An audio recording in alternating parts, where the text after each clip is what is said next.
قال اهبطا منها جميعا بعضكم لبعض عدو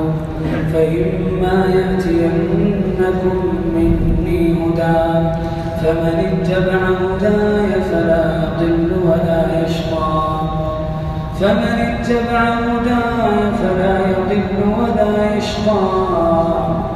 ومن أعرض عن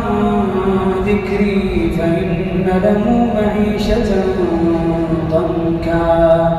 ونحشره يوم القيامة أعمى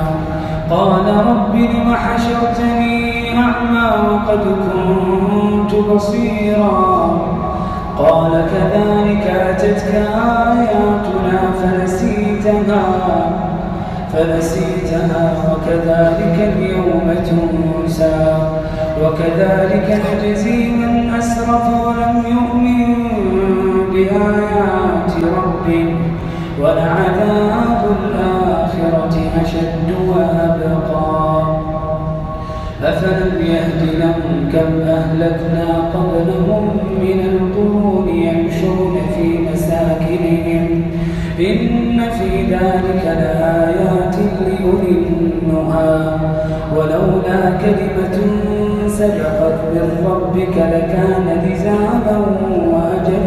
مسمى فاصبر على ما يقولون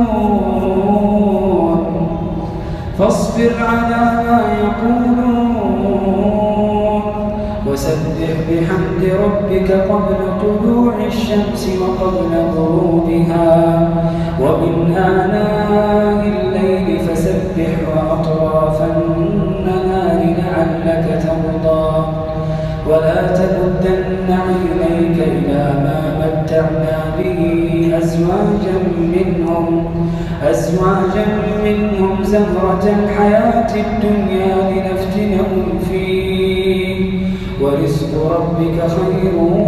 وأبقى وأمر أهلك بالصلاة واصطبر عليها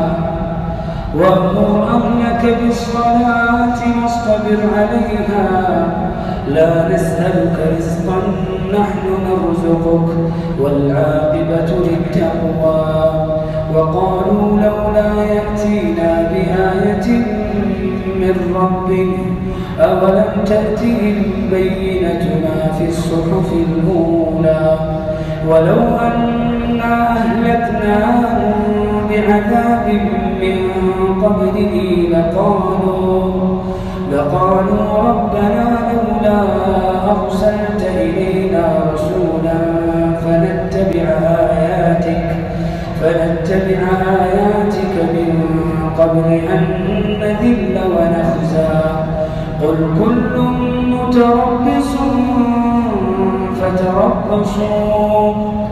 فستعلمون من أصحاب الصراط السوي ومن اهتدى